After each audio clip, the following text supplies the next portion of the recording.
Xin chào anh em đã quay trở lại với kênh của em, Hoàng Châu bóng bàn. Cũng lâu lắm rồi thì mình mới được gặp anh em. Cũng do chấn thương rồi cũng do công việc. Thì hôm nay mình đỡ rồi thì mình cũng làm luôn clip để anh em có cái giải trí. Ngày hôm nay thì có khi mình thay đổi tí đi, làm tí kỹ thuật nâng cao đi. Ok.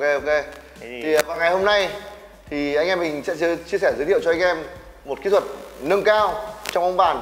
Mà đây cũng là một vũ khí mà vô cùng lợi hại nếu anh em sở hữu, thì là nó sẽ sát thương và cái đột biến của mình sẽ rất là tốt.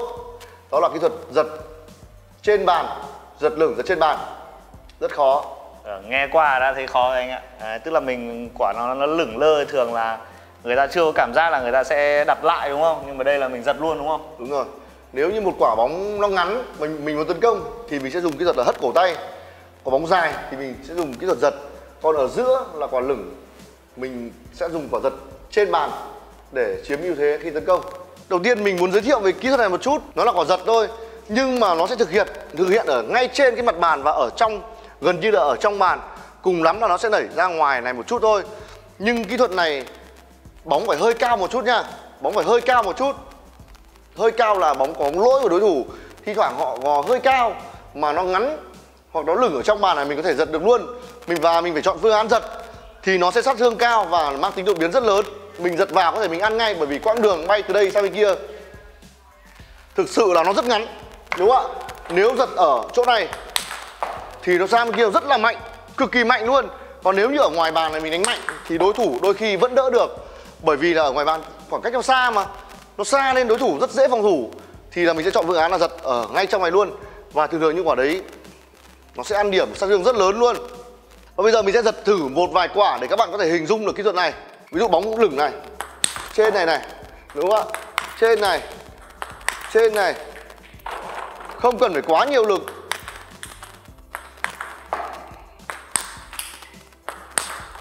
Đấy, không cần phải quá nhiều lực nhưng mà điểm rơi nó phải hiểm và nằm ngoài khả năng phòng thủ của đối phương. Đừng giật vào tay họ.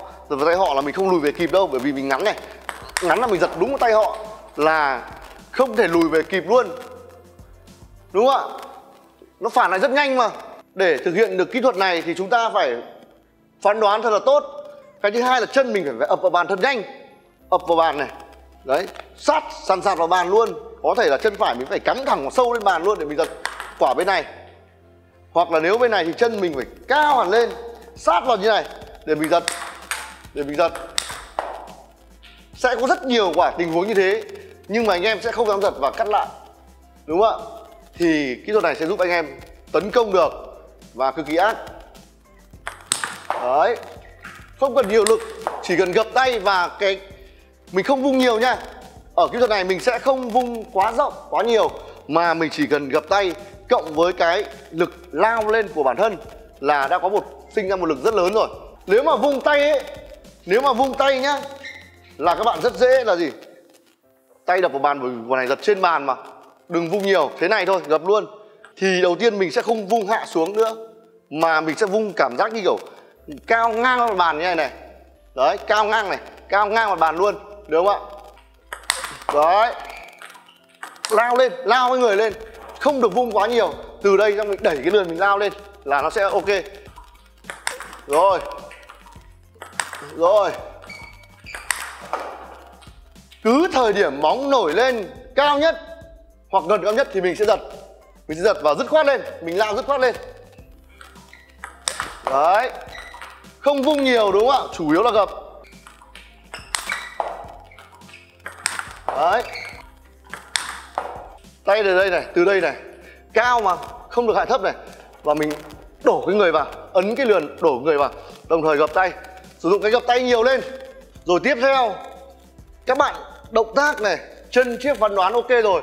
Rồi tiếp theo đến phần là tiếp xúc bóng, đúng không ạ? Vì quả bóng này mình luôn giật ở thời điểm cao, và nó phải cao ít nhất hơn lưới mình mới nên giật. Chứ thấp lẹt này như này thì anh em nên chọn phương án là bắt ngắn hoặc là hất cổ tay. Còn lại nó cao thôi thì mình sẽ không giật tăng ma sát nha, mình sẽ giật dúi xuống bàn. Nó cao hơn lưới rồi mà, mình chỉ giật dúi xuống bàn là xong. Giật đè bóng nhá, dày bóng lên và chọn ở điểm rơi thích ứng giữa người. Đấy, gập bóc Các bạn phải tập cái lực cổ cẳng tay này này, và cổ tay này khỏe lên. Hãy mua vợt gang tập. Bây giờ mình sẽ hướng dẫn anh em tự tập luyện ở nhà. Quả này có thể tự tập luyện được nha, nhưng mà thời gian đầu thôi, còn về sau mình vẫn có thể phải có bạn tập này, vẫn phải ứng dụng vào trong thi đấu nhiều lên. Mình đứng sát vào này, mình đứng sát vào nha. Thì là mình sẽ cố gắng sử dụng cái cẳng tay này rất nhiều. Cái sợi cơ đây này, mình tập này, cố gắng sử dụng cái cẳng tay này rất nhiều. Và phải cao tay lên, đừng vung dài, đúng không ạ? Thả này, gập, gập, gập. Nếu như tay anh em nào mà yếu thì mình phải tập đầu tiên bằng vợt sắt, vợt gang ấy. Nhưng đừng tập nặng quá, tập khoảng độ 5 lạng đến 6 lạng là vừa, cùng lắm là 7 lạng thôi nếu như người to khỏe, đúng không ạ? Mình sẽ tập duỗi ra gần hết nhá. Mình gập lên, cố gắng sử dụng chỉ đoạn này thôi. Gập lên. Đấy, để mình sẽ tập quả giật trên bàn này, nó không vung mà, nó chủ yếu dùng cái này là chính. Mỗi một tổ đó, các bạn nên tập khoảng 4-50 cái, đừng xoay rộng. Xoay rộng là một kỹ thuật khác mà nó không hiệu quả bằng mình tập cái kỹ thuật nhỏ này đâu. Xoay rộng thì các bạn lại phải dùng tạ nặng hơn. Gập. Đây này, thế này mình bắt đầu mình ngang hông chỗ này thôi. Bắt đầu mình đẩy chân vào, đẩy chân, gập vào. Đẩy chân này các bạn nhìn này. Đẩy chân đẩy hông này, gập. Để thực hiện kỹ thuật này, bên trái nữa, ở clip sau mình sẽ hướng dẫn các bạn giật trái lưng ở trên bàn, giật trái trên bàn luôn.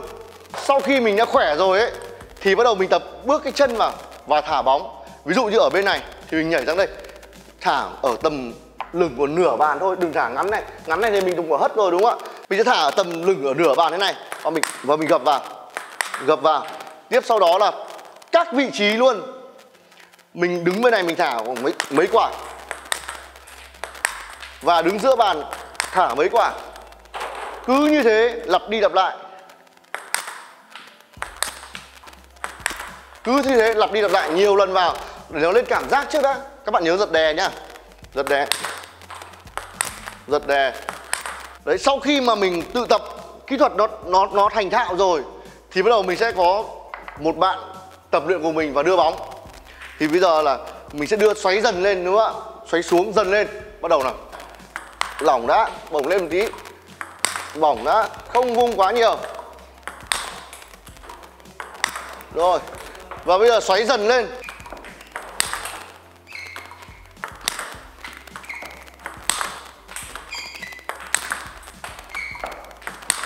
Bắt đầu tập từ góc bên này trước nó sẽ dễ hơn.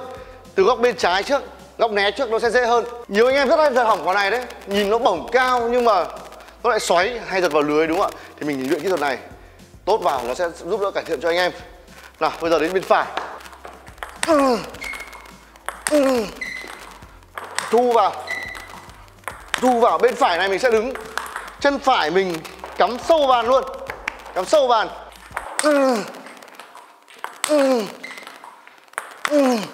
Đấy. Đấy. Duỗi ra này, gập.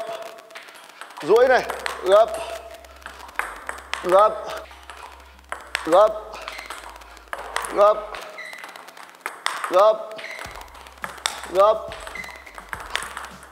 Nhưng mà các bạn phải tập cái này, chắc chắn phải tập cái này thì mới thành công được. Còn lại cái này yếu, gập chậm sẽ hỏng hết, không đủ lực để lên bóng.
Đấy anh em, quả này nó sẽ chớp thời cơ cực kỳ nhanh nếu mình sở hữu quả này. Tức là mình chỉ chờ đối phương bắt ngắn lỗi này, hoặc là nó chuyển hơi bổng thôi, các mặt lưới là mình có thể giật được rồi. Hoặc là mình sẽ giao bóng kiểu bẫy đối thủ. Lỏng này. Đấy, nó lỏng một cái, nó lỏng ngắn ý, thì đối thủ sẽ trả lại cũng sẽ ngắn, không dài được. Và nó bổng lên và mình sẽ giật. Hay quá. Đấy, mình giật và không hiểm hóc là thua ngay. Và tình huống tiếp theo, đối thủ giao lỗi một cái là mình bem luôn. Đấy, hơi bổng. Đấy, nếu như cao này mình cũng có thể dùng quả bạt đúng không ạ? Nhưng mà quả bạt nó sẽ không bao giờ chuẩn vào quả giật này luôn. Vì giật nó có một chút ma sát mà, cho nên nó đi bóng sẽ ổn định hơn. Đấy, trên bàn luôn. Ok. Và vừa rồi mình đã hướng dẫn chia sẻ cho anh em kỹ thuật giật phải trên bàn của mình xong rồi. Cảm ơn anh em đã xem video. Anh em có nhu cầu mua dụng cụ bóng bàn ủng hộ mình với nhá. Cảm ơn anh em rất nhiều.